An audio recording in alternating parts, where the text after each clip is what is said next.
Alexander the Great, all parts in 334 BC. Alexander, king of Macedonia, embarked on one of history's greatest military campaigns against the superpower of his age, the Persian Empire. Just 20 years old, his fearless and brilliant leadership earned him victory after victory over an astonishing 10-year campaign that carried him to the edge of the known world. He carved out one of the largest empires ever seen. Few men have left such a profound mark on the course of history. To the Persians, he was Alexander the Accursed. But to the West, he was immortalized as Alexander the Great. Part-eyed ancient Greece from around 500 BC, this rugged land witnessed remarkable developments in art, philosophy, and warfare. Its two greatest city-states were Athens, a naval power where democracy, art, drama, and philosophy flourished, and Sparta, an austere, militaristic society renowned for its formidable army. In 480 BC, these two city-states joined forces to repel an invasion by the mighty Persian Empire. At the narrow pass of Thermopylae, a small Greek force, led by 300 Spartans, held the enormous Persian army at bay for 3 days, before they were eventually encircled and slaughtered. Then, in the Straits of Salamis, the Greek fleet defeated the Persian navy, but they couldn't prevent the Persians from burning the sacred temples at the Athenian Acropolis. The following year, at Plataea, the Greeks won a decisive land battle against the Persians and forced them to abandon their invasion. The next 50 years marked the golden age of classical Greece, but rising tensions between Athens and Sparta and their allies eventually led to war, dragging the Greek world into decades of destructive conflict. Wars between the Greek city-states continued for nearly a century, leaving them exhausted and vulnerable to a new, rising power to the north. For centuries, sophisticated Greeks had viewed the mountainous kingdom of Macedonia as a backwater. Hicksville, barely Greek at all. But under King Philip II, Macedonia emerged as a formidable military force. His most famous reform, the introduction of the Sarissa, an 18-foot pike, twice the length of a normal Greek spear, wielded by trained infantry fighting in close formation, known as a phalanx. In 338 BC, at the Battle of Chaeronea, Philip's army crushed the combined forces of Thebes and Athens. Through alliance and conquest, Philip had already gained control over most of his neighbors. Now, following this victory, he united all Greece in an alliance known as the Hellenic League, or League of Corinth. With Philip as hegemon, or supreme commander, only Sparta stood aside. Philip began to plan a great campaign, a pan-Hellenic, or all-Greek, war against the Persian Empire. Their old foe was now an ailing superpower, its vast riches ripe for the taking. But on the eve of launching his war, Philip was assassinated by his own bodyguard, victim of Macedonia's brutal court rivalries. He was succeeded by his 20-year-old son Alexander. Brilliant, restless, tutored by the great philosopher Aristotle, and already an experienced military commander, Alexander inherits the throne. Alexander inherited his father's grand plan to invade Persia. But first he had to secure his own position as king. At home, he had potential rivals executed, then crushed rebellions in Illyria, Thessaly, and central Greece. He made a special example of Thebes, completely destroying the ancient city and selling its people into slavery. In the spring of 334 BC, now ready to launch his war against the Persian Empire, Alexander led his army across the Hellespont into Asia Minor. It was the start of one of the greatest military campaigns in history. The Macedonian army, Alexander's army, numbered about 40,000 strong, drawn from all parts of Greece. The infantry were commanded by the veteran Macedonian General Parmenion. In the front rank stood 9,000 Macedonian phalangites, armed with the 18-foot Sarissa. These were professional soldiers, well trained and drilled, who formed up for battle in the phalanx, 16 ranks deep. This packed formation presented a solid wall of iron spear tips and was virtually unstoppable, but it was also difficult to maneuver and highly vulnerable to attacks on its flanks or rear. So 3,000 elite infantry, the hypaspists, or shield bearers, armed with shorter spears, guarded its flanks. They were commanded by Parmenian's son Nicanor. The second line of Alexander's army comprised 7,000 Greek allies and 5,000 mercenaries, armed as hoplites. They took their name from the hoplon, their large round shield, and carried shorter, 8-foot spears.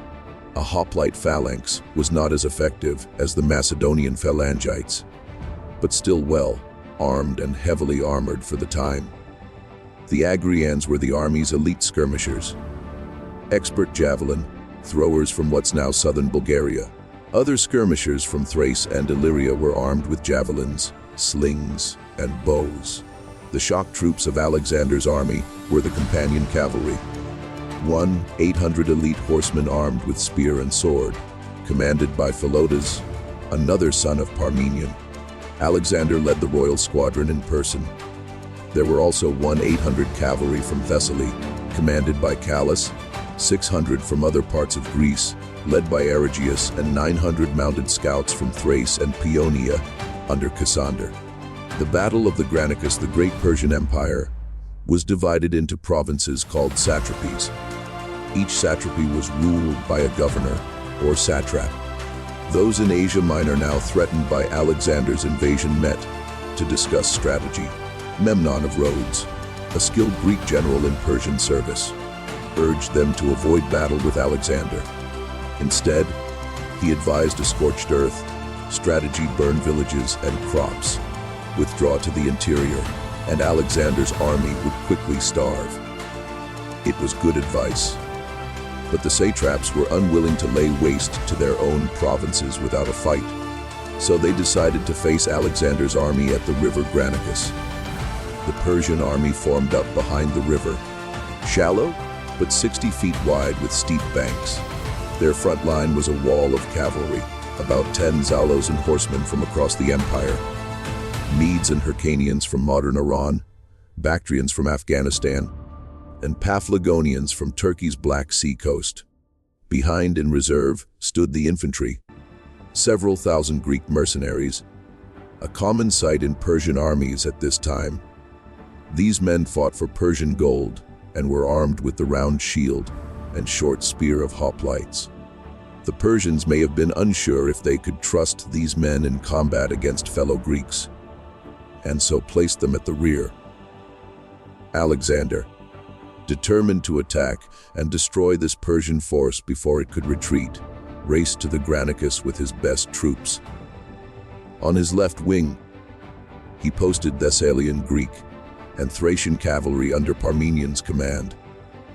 In the center stood the massed spears of the phalanx, its 6 divisions commanded by Perdiccas, Koinos, Amintas, Philip, Meleager, and Crateros.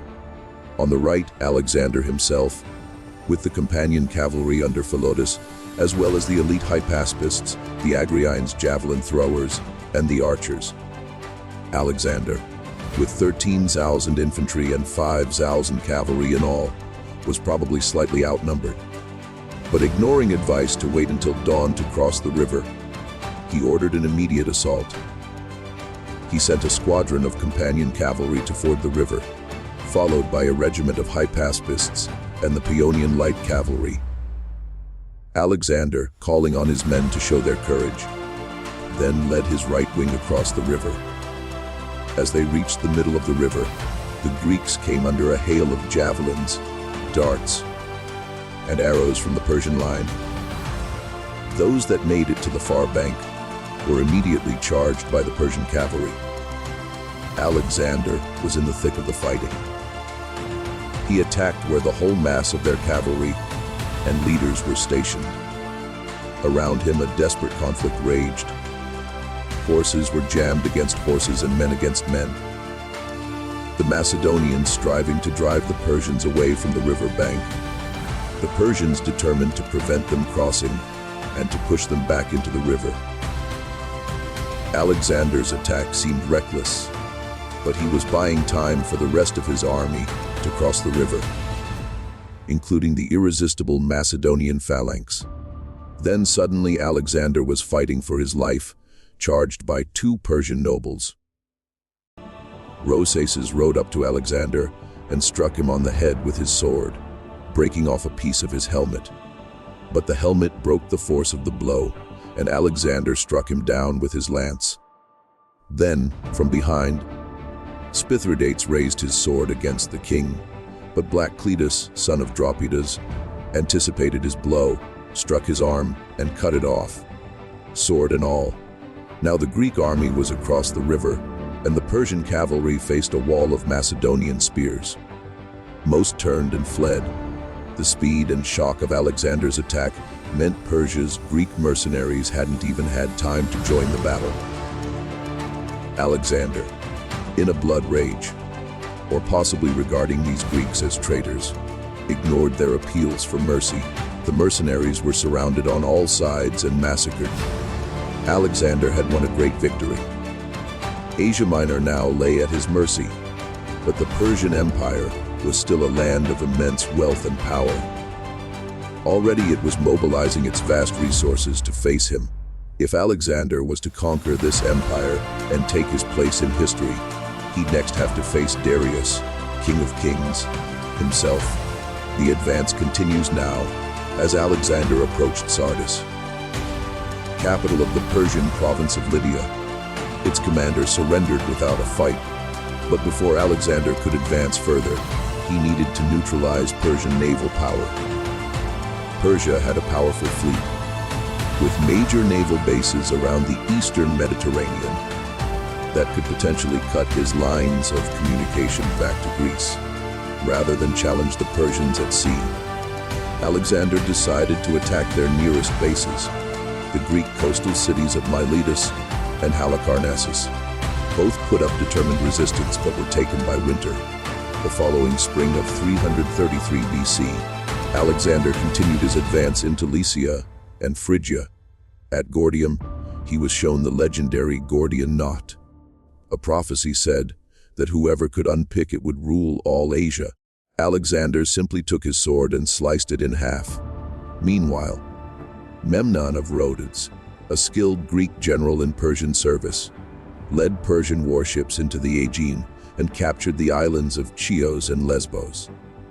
But after Memnon's sudden death from illness, the offensive was abandoned.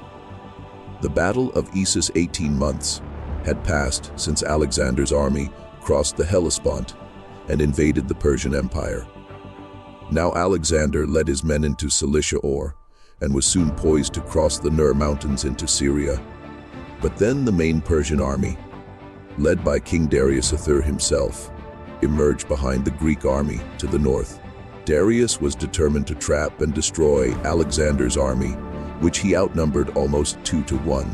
So he blocked Alexander's only escape route by moving his army to the coastal plain near Issus, just 6 miles wide from mountains to sea. The narrow battlefield would force Alexander to fight, but it also prevented Darius from exploiting his huge numerical advantage. His army, by some estimates up to 100 Zalozan strong, contained some of the finest soldiers in his vast empire, including 10 Zalozan of his own household troops, known as the Immortals. His best cavalry were massed on his right, towards the sea, where the ground was better for horses. His best infantry, his Greek mercenary hoplites, formed the center. Persian infantry formed his left wing.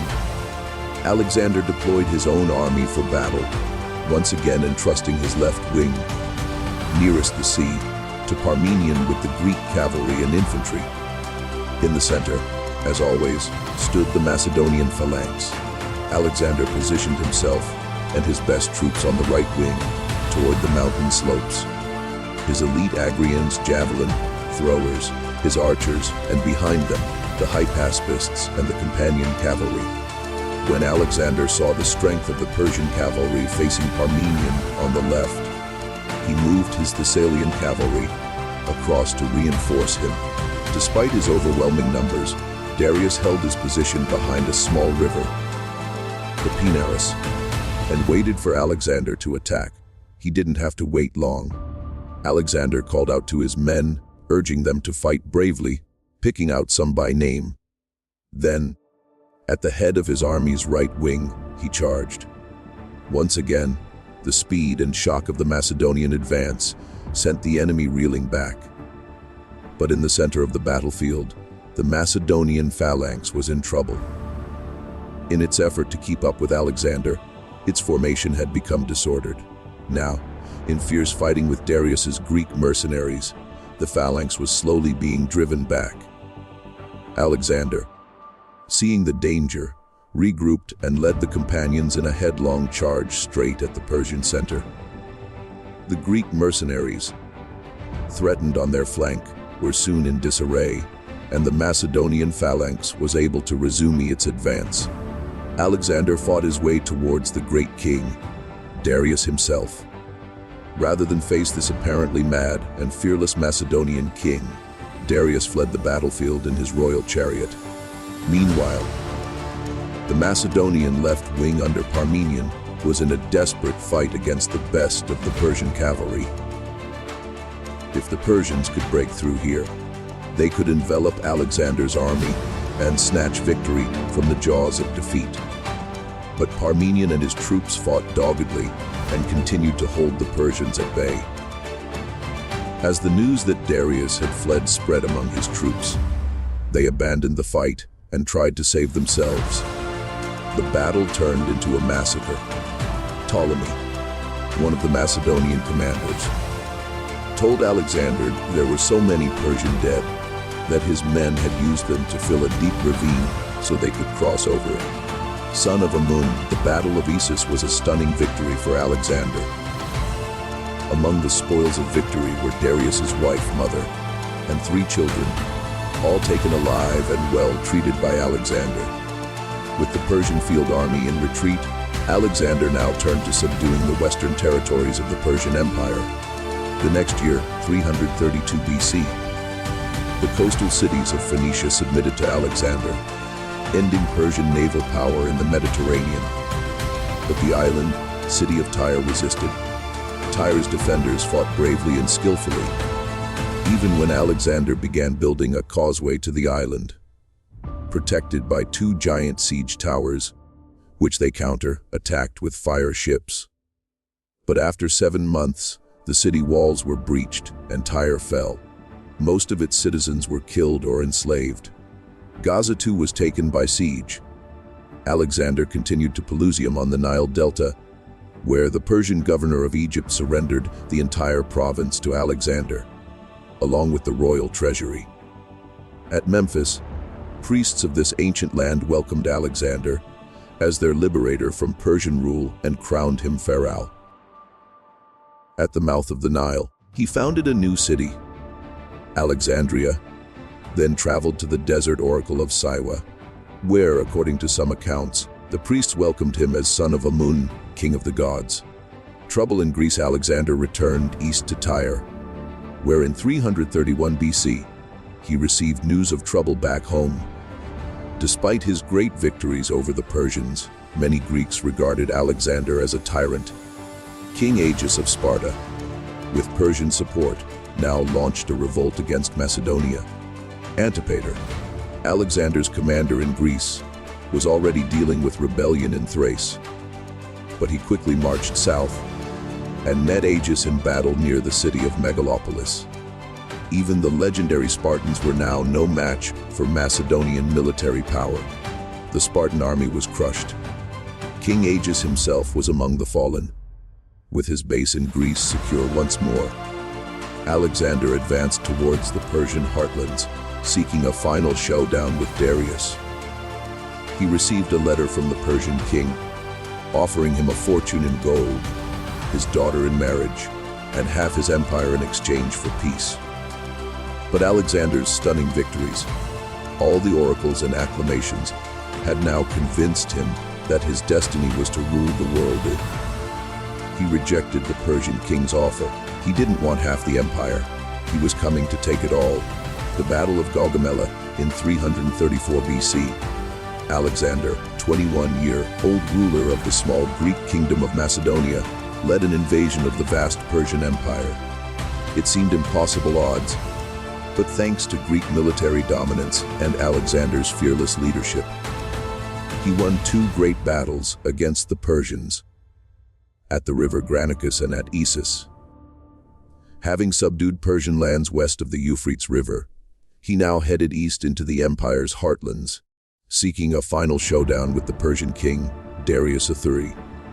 Receiving news that a great Persian army, led by Darius, had assembled at Gaugamela, near modern Mosul in Iraq, he made straight for it. This was Darius's last chance to stop Alexander, and Alexander's chance to smash Persian power once and for all. Darius had chosen to fight on open ground, where his advantage in numbers would be more telling. His soldiers had also worked hard to clear and flatten the terrain to make it suitable for Persian war chariots. By modern estimates, the Persian army was between 50,000 and 80,000 strong, made up of contingents from across the empire, infantry from Syria and Babylonia, cavalry from Armenia, India, and Central Asia, up to 200 scythed chariots, even a handful of war elephants.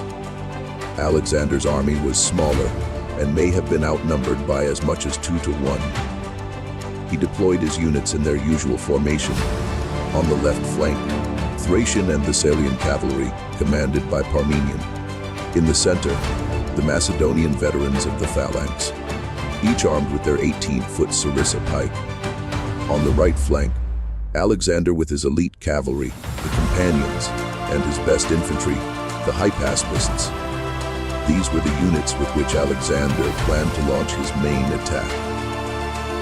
Greek hoplites formed a second line and supported both wings, which were angled back to guard against encirclement by the Persians. The battle began when Alexander led his wing out to the right, a move that took the Persians by surprise. Could Alexander really be trying to encircle their huge army? The Persians mirrored his movement, taking troops away from their center to outflank Alexander and prevent him leaving the area they'd cleared for the Persian chariots.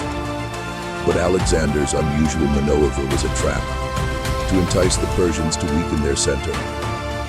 When he saw that it had worked, he ordered his Greek cavalry to charge to keep the Persians fixed in position.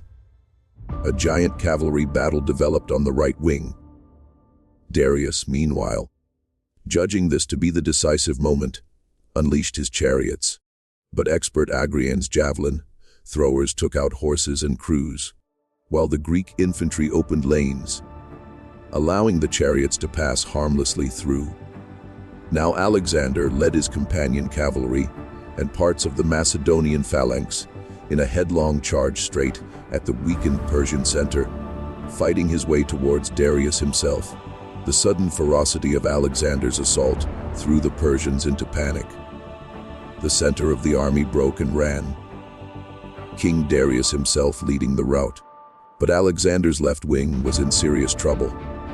Parmenion, facing a huge onslaught by Persian cavalry, was virtually surrounded. Indian and Scythian horsemen had even ridden through a gap in the Greek line. But rather than wheeling and attacking the Greeks from behind, they'd carried straight on to loot their camp. Parmenion sent a desperate appeal to Alexander for help. The king abandoned his pursuit of Darius, regrouped, and charged the Persian right wing.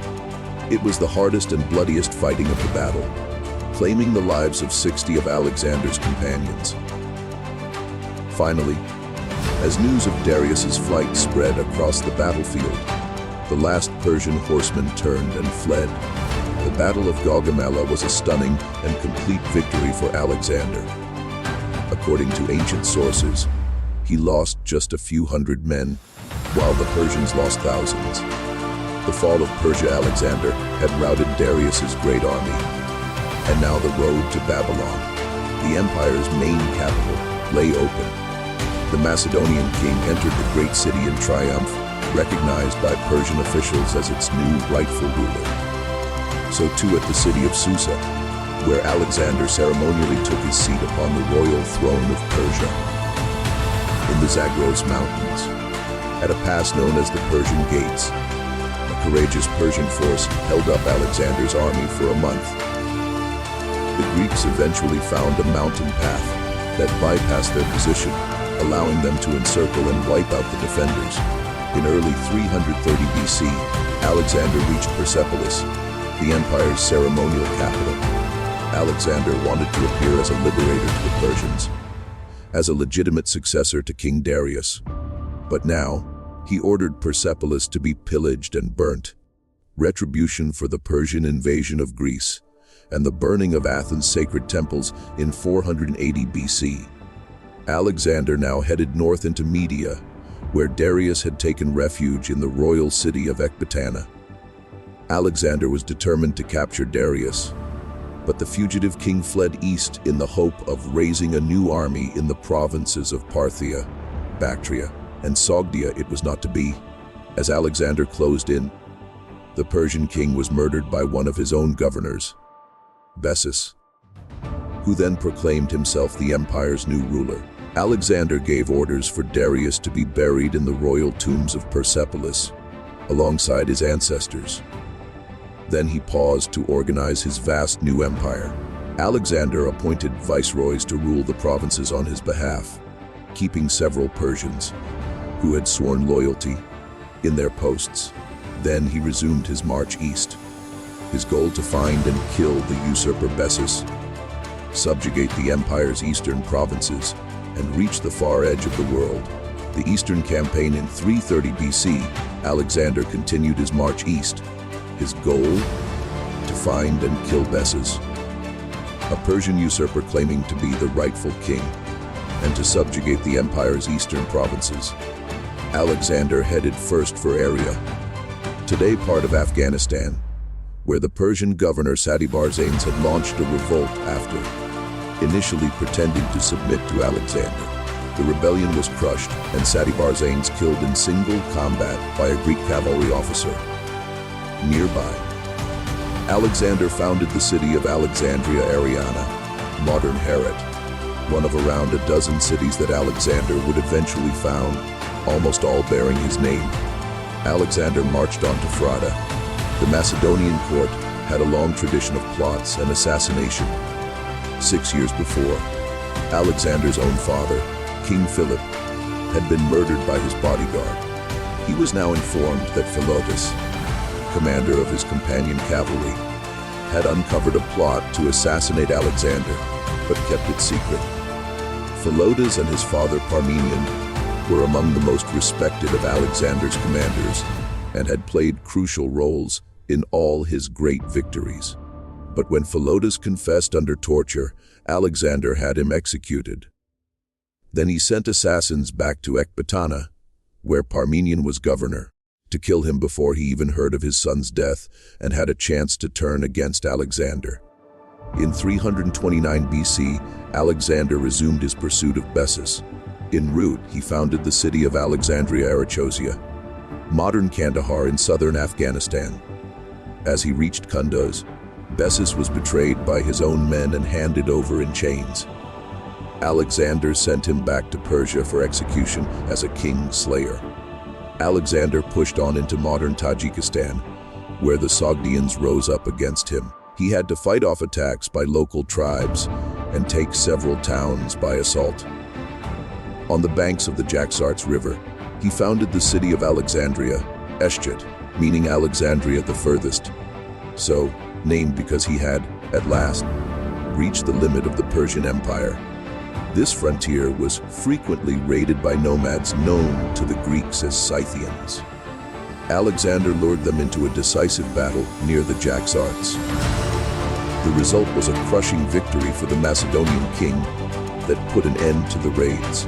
But fighting against Bactrian and Sogdian tribes continued, frustrating Alexander and tying him down in a difficult guerrilla war. Tyrant by now, many of the Macedonian troops were unhappy with Alexander. Most had not seen their homes in years, but their king seemed bent on conquest without end. What was worse, he'd begun to adopt the rituals and dress of their defeated Persian enemy. Customs they viewed as effeminate and decadent at Maracanda, modern Samarkand. After a furious, drunken argument, Alexander killed Cletus the Black. Cletus had been one of Alexander's best generals and the man who'd saved his life at the Battle of the Granicus. Alexander was full of remorse, but his growing arrogance was alienating more and more old comrades. When he tried to make his countrymen perform the traditional Persian ritual of proskynesis, prostrating themselves before the king, he crossed a line. To Greeks, this was blasphemy. Only a god was worthy of such respect, and Alexander was forced to back down. In Bactria, another plot to assassinate Alexander was uncovered. This time the ringleader was a royal page, one of the sons of Macedonian nobility who attended the king. Hermolaus had become murderously bitter towards Alexander over a perceived injustice. He and his accomplices were tortured and then stoned to death. Callisthenes, Alexander's official historian, was also implicated in the conspiracy. He was thrown in prison, where he later died. That summer, in 327, according to legend, Alexander became captivated by the beauty of Roxana, daughter of a Bactrian lord. Their marriage was also a sound political move, helping to end local revolt against his rule and allowing him to continue his advance into modern Pakistan and India. To the edge of the world, Alexander now